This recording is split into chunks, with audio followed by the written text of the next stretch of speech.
यह जो 75 साल की अवस्था में संन्यस्त होकर चले जाते लोग, ये गुरु हो जाते।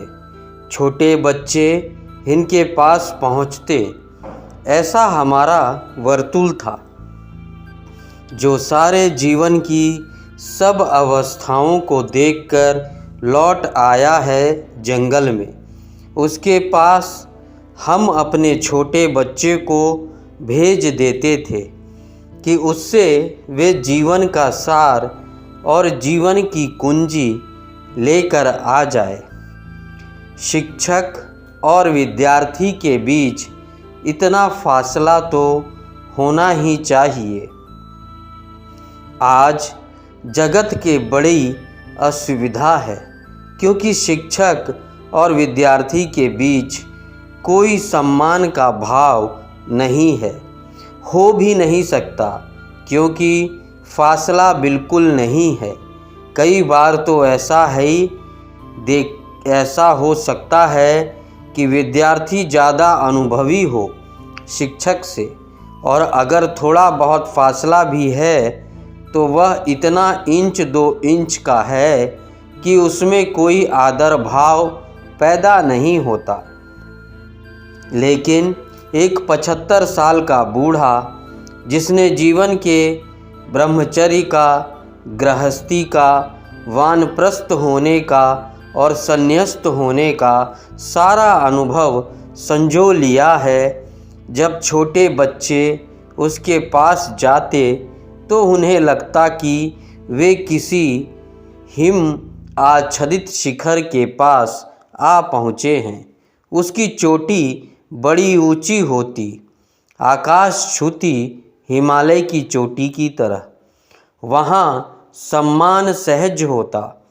लोग कहते हैं गुरु का आदर करना चाहिए, और मैं कहता हूँ जिसका आदर करना ही पड़े वही गुरु है। करना चाहिए का कोई सवाल नहीं उठता, और जहाँ करना चाहिए का सवाल उठता है वहाँ कोई आदर हो नहीं सकता। आदर कोई थोपा नहीं जा सकता, उसकी कोई मांग नहीं हो सकती। जीवन में 2 यात्राएं हैं, एक भीतर की तरफ, एक बाहर की तरफ। इस सूत्र में अब हम प्रवेश करें। इस प्रकार परीक्षा करके जब यम ने समझ लिया कि नचिकेता दृढ़ निश्चयी, परम वैराग्यवान एवं निर्भीक है, अतः ब्रह्म विद्या का उत्तम अधिकारी है, तब ब्रह्म विद्या का उपदेश आरंभ करने से पहले उसका महत्व प्रकट करते हुए यमराज ने कहा। उसने कई बातें जांच ली।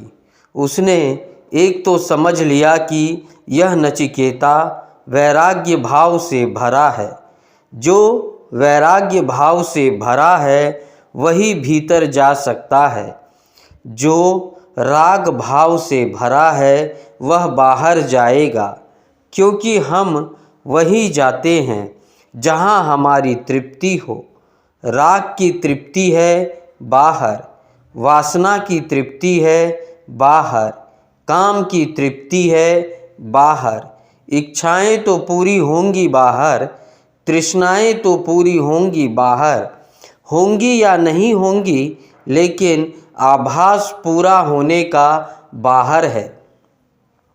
यमराज को जब पक्का हो गया कि नचिकेता वैराग्य को उपलब्ध हो गया है, तब उसे लगा कि अब ब्रह्म विद्या की बात कही जा सकती है, क्योंकि ब्रह्म विद्या का अर्थ है आत्यांतिक रूप से भीतर जाना, उस बिंदु पर पहुंच जाना जहां सिर्फ भीतर का ही अस्तित्व रह जाता है और बाहर खो जाता है।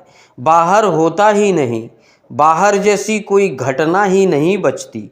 सब कुछ भीतर ही हो जाता है। सारा अस्तित्व भीतर समा जाता है, समाविष्ट हो जाता है।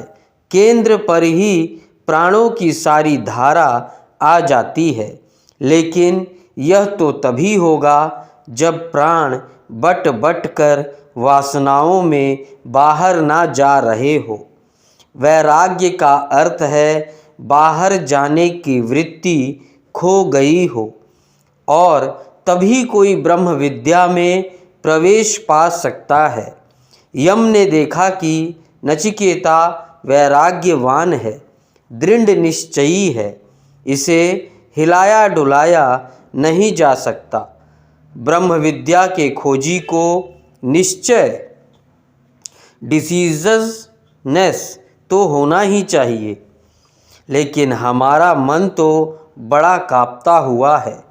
जरा सी बात कोई कह दे, हमारे सब निश्चय खो जाते हैं। जरा सा कोई संदेह पैदा करना चाहे, तत्काल हम में संदेह पैदा हो जाता है। लोग डरते हैं, आस्तिक डरते हैं नास्तिक की बात सुनने से। बड़े कमज़ोर आस्तिक हैं। डर किस बात का है? कहीं नास्तिकता की बात आस्तिकता को ना हिला दे।